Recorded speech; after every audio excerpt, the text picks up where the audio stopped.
Hvor kan det så sige? For min skyld, ja. Jeg skal I spørge det kommende brudpar. Okay.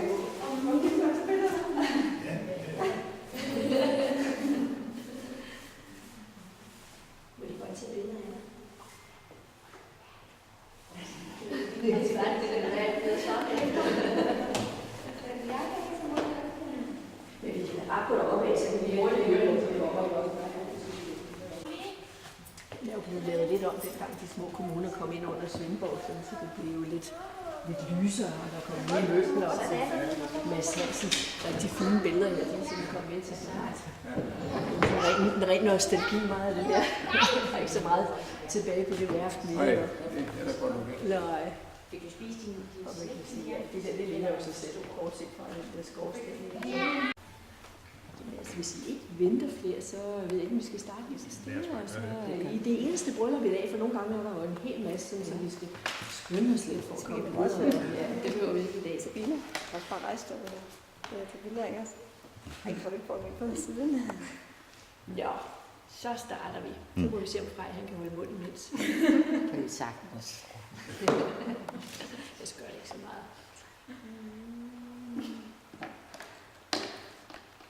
Ja, jamen, så vil jeg da starte med at byde brudpar og jeres vidner og gæster rigtig hjertelig velkommen her til byrådssalen i Svendborg Kommune.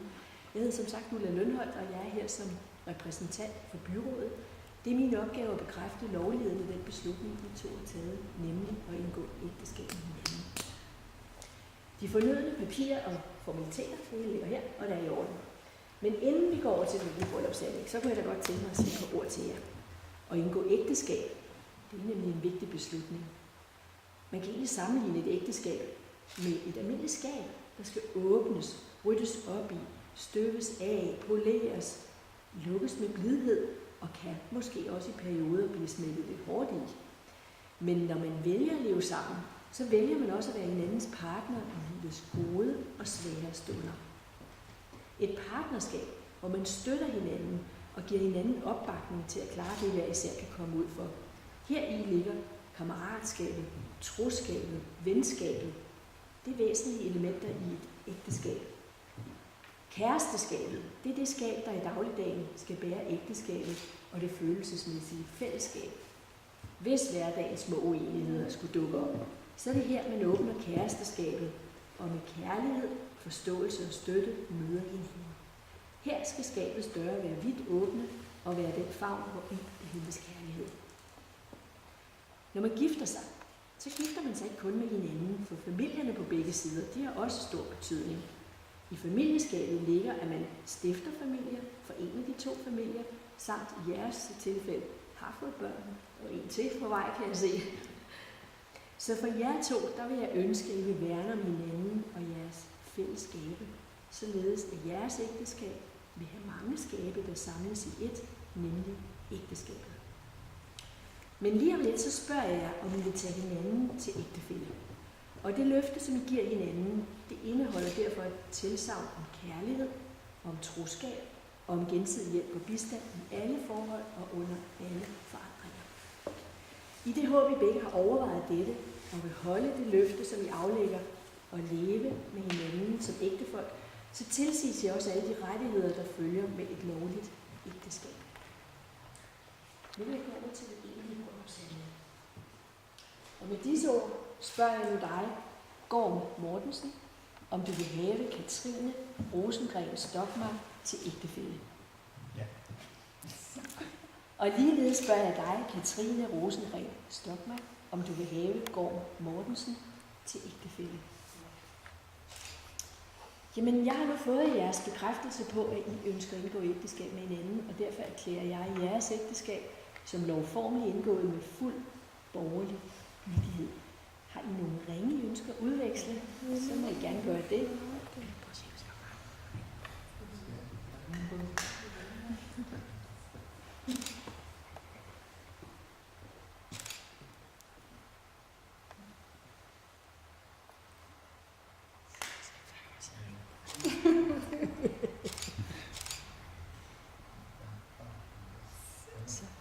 Nu er der så mange fotografer, jeg ved ikke.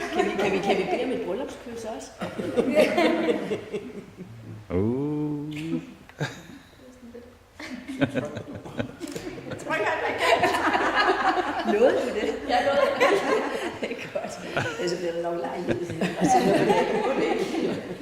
Så jeg vil slutte denne lille bryllupshandling med at læse et digt for jer, som jeg synes illustrerer det, jeg har sagt på en fin måde.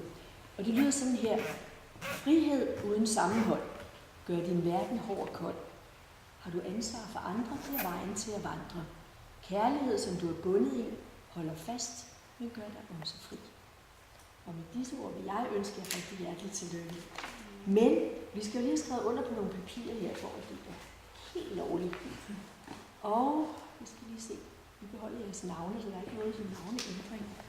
Men nu skal vi bare se, hvis vi flytter den der lidt, så kan Katrine. Du er dagens anledning blevet ægtefælle 1. Ja. Det lyder ikke så romantisk. så virer vi også folk af samme køn, så kan vi godt skrive mand og kvinde. Så nu lyder det altså ægtefælle 1 og 2. Så du skal skrive der og der.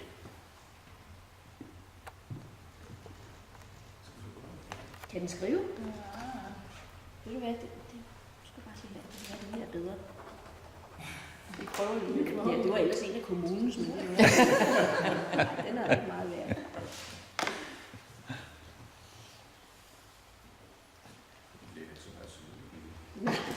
Og Gorm, du er altså ægtefælle 2 her.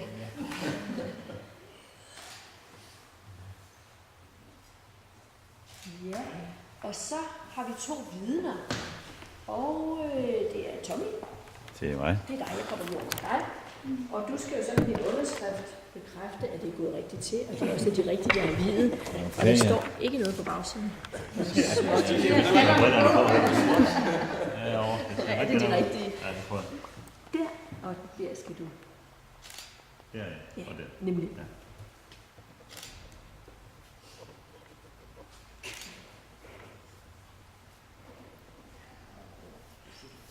Og Lene?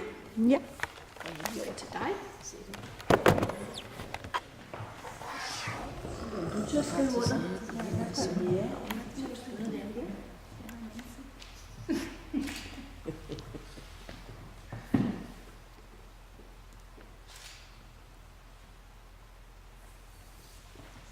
Det vil de godt skrive under på.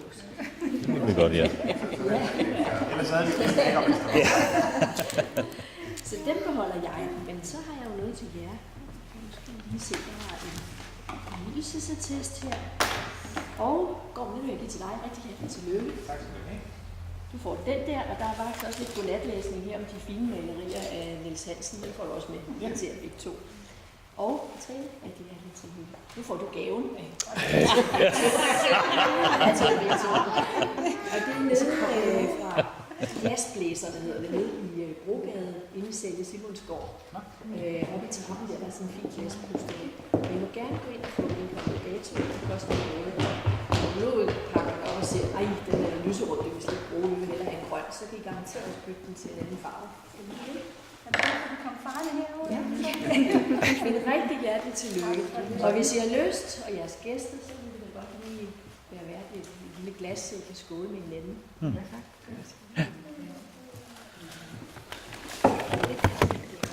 Ja, jeg tror nok, at jeg har det. For nu er det jo glasfrej, så nu skal vi passe godt på, ikke også? Mor hjælper dig. Skal vi lukke den her? Og tænke på mig. Og du finder lige noget, ja. Kan vi? Så stille og roligt. Ligesom juleaften. Den pakker godt ind, ja.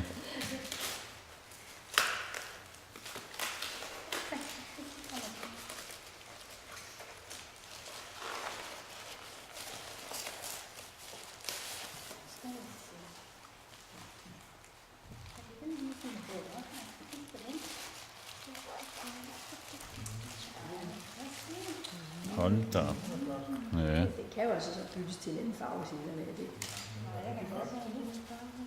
Det er jo en lille slikskål, kan jeg godt se. Jeg er så meget til at sige det, men det er det på røret. Jeg tror godt at sige det.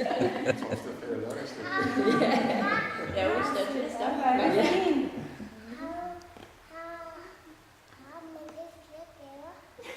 Jo. Du ved godt, vi har nogle gaver hjemme.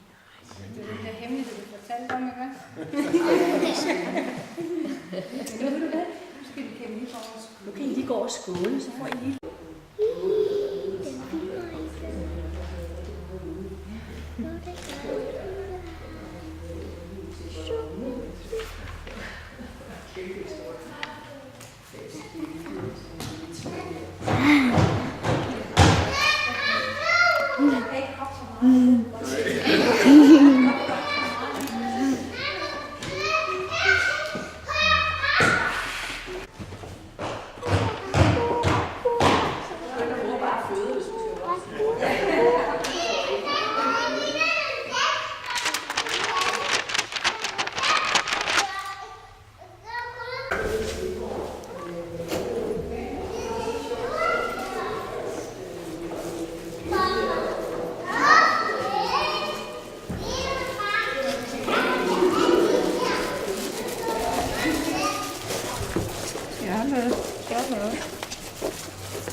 Det skal du se, det skal vi ikke kaste nu på jorden,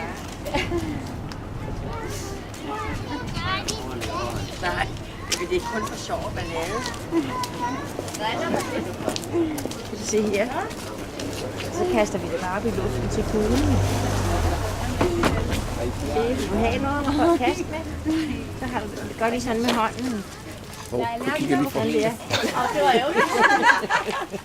Så kom I bare lidt tættere.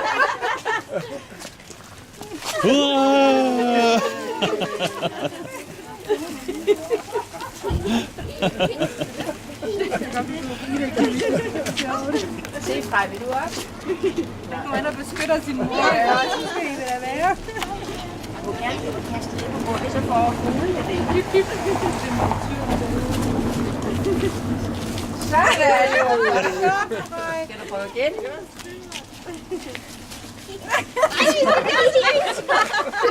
Vil du mere? Eller vil du slutte? Skal kaste ind på mors sko?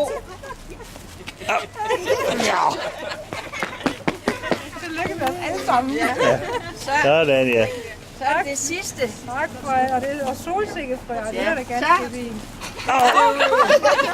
Ej, nu! Din frækker. Ja. Det er sjovt, når man lige må sådan nogle ting der engang. Ja. Det skal